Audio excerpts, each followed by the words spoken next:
Oh, I did actually. I think I was quite complimentary about you as well. I regret that now as well. Saying that you're one of the few people that is actually able to articulate it and join the dots, as I say, between the elements of life and politics that I find frustrating and the European Union. But my argument was that I feel like we've taken a bit of a dent economically, and that I think that making it difficult to trade with our partners close to us has made it more difficult. And also, the other thing I'd throw into that, which I don't think you and I disagree on, is actually the kind of Brexit we've ended up with isn't necessarily better than had we remained. And that's ended up being frustrating for everyone, right? Absolutely. We haven't taken back control.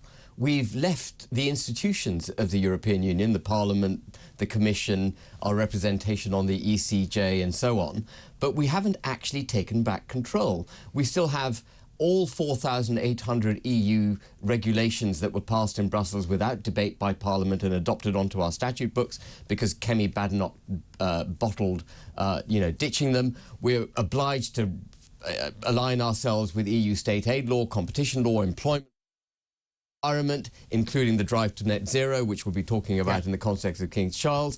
All of these are massive policy areas from which we cannot deviate from the EU. And of course, we've left Northern Ireland behind, and we've partitioned the United Kingdom as we left the European Union. I can see you waiting to get in on that one. I think there's more important stuff rather than going over the Brexit debate, as fun as it is.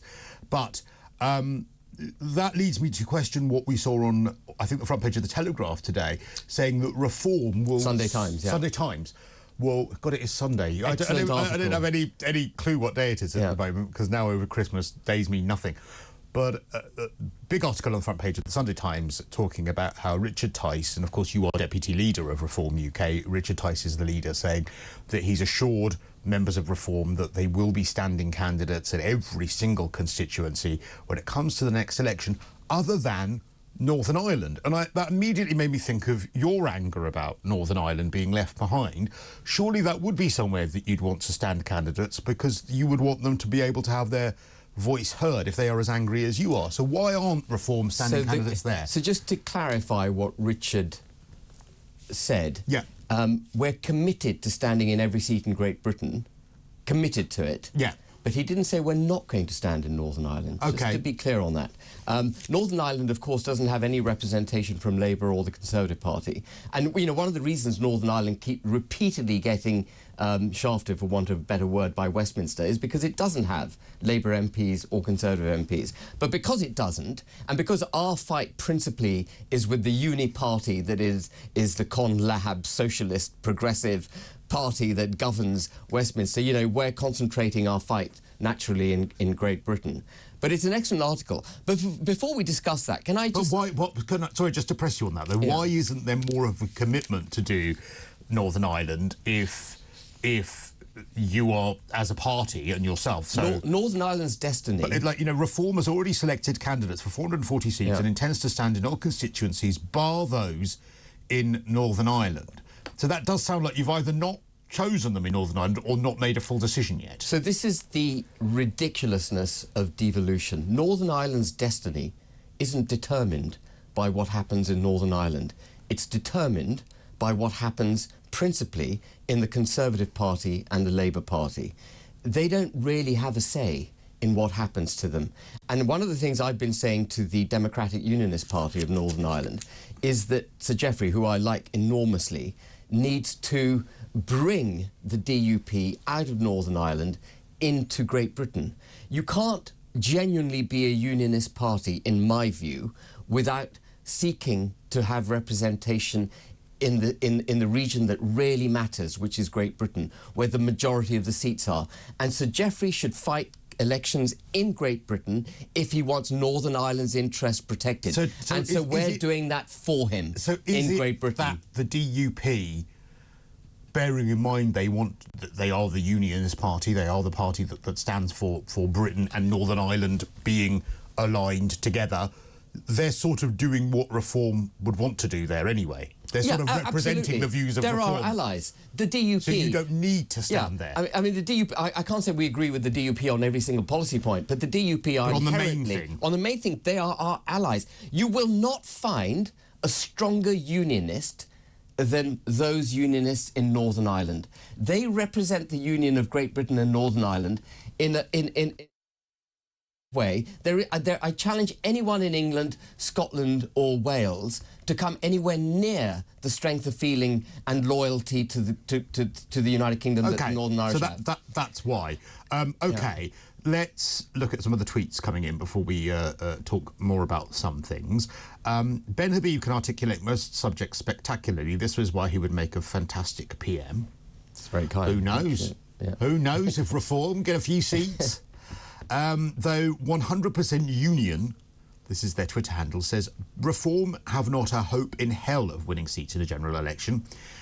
I don't know what this means, but Ben Habib took the euro when he was a member of the EU Parliament. Oh, as in paid, the shilling. I suppose. He can't say the shilling because you don't get shillings in the European Parliament. But Reform wants out of Europe. How many faces has he got? What would you say to that? Well, we went to the European Union. We won the European Union Parliament elections in May in order to go to the Parliament in Brussels and Strasbourg and to get us out of the EU. And all we did when we were there was make ourselves a nuisance.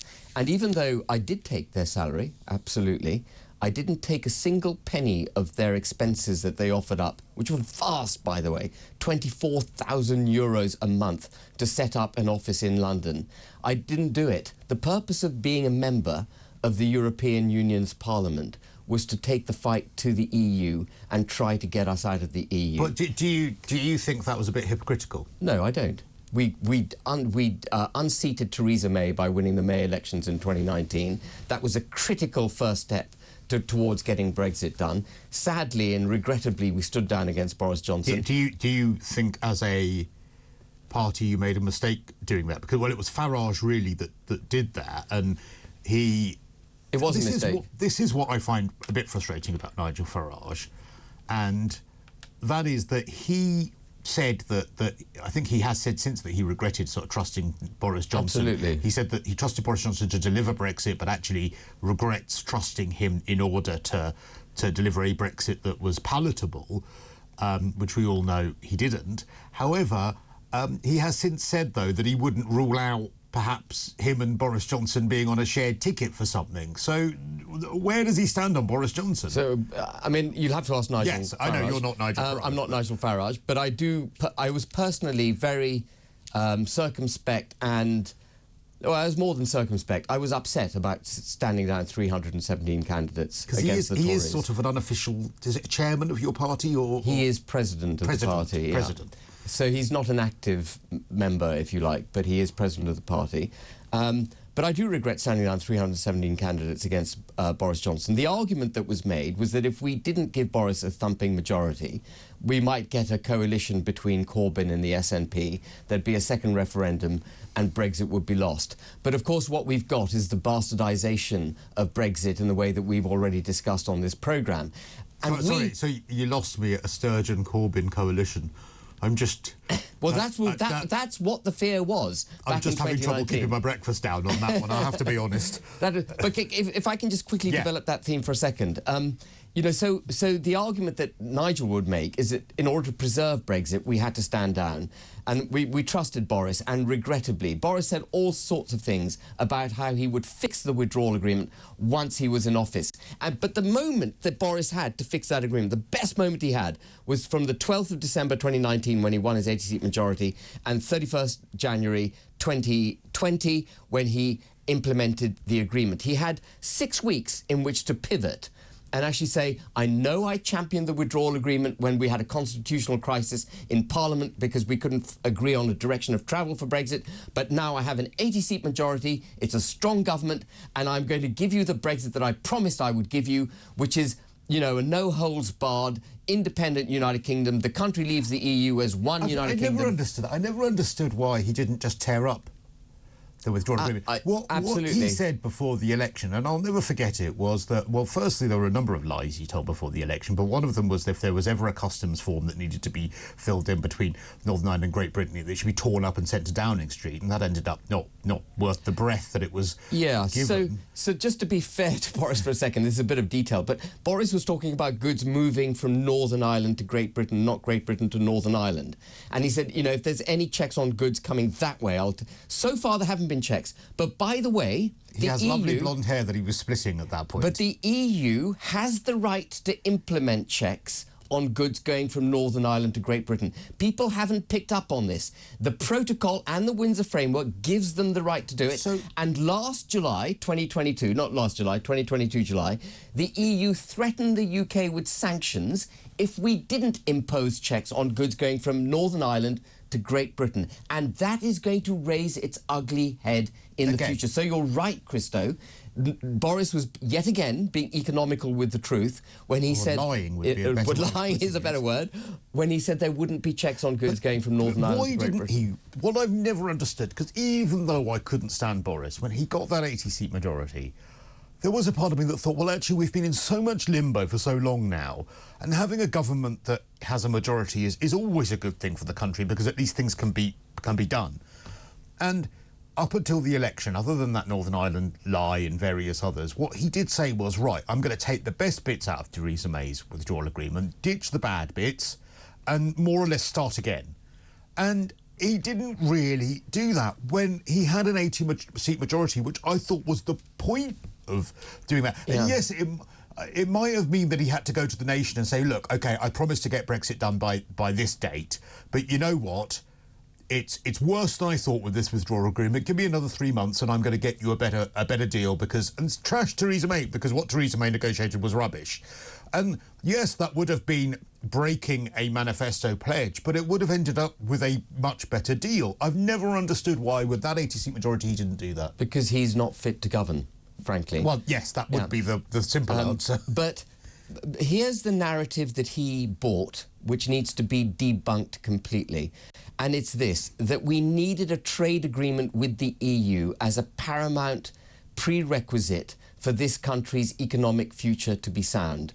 And that is a fundamental misunderstanding about international trade. Our ability to trade successfully internationally does not turn on international trade agreements. Our ability to trade internationally depends on producing products in the United Kingdom, services and products in the United Kingdom, that international buyers wish to buy.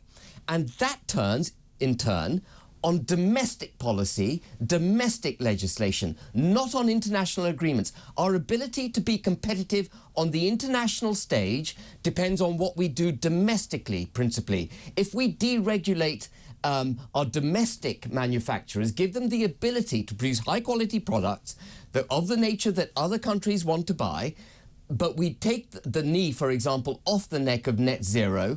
We allow our businesses to flourish, cut corporation tax, cut business rates, cut taxes on working class, get the working class back into the workplace, make it pay to work. If we did all of that, none of which we've done, but if we'd done all of that, we wouldn't need a bloody trade agreement with the EU. I don't disagree with that, because I do understand the point. We must get to a break, but I do understand the point of why it doesn't make sense that a business here in the UK that doesn't export to the EU would have to follow rules of the EU. 96% of businesses in this country don't trade with the EU. I completely understand. If you are exporting to the EU, obviously, or whatever market, you need to export based on the rules of that market because you're entering that market. And that's the prerogative of the manufacturer. I do understand the principle of it not making sense.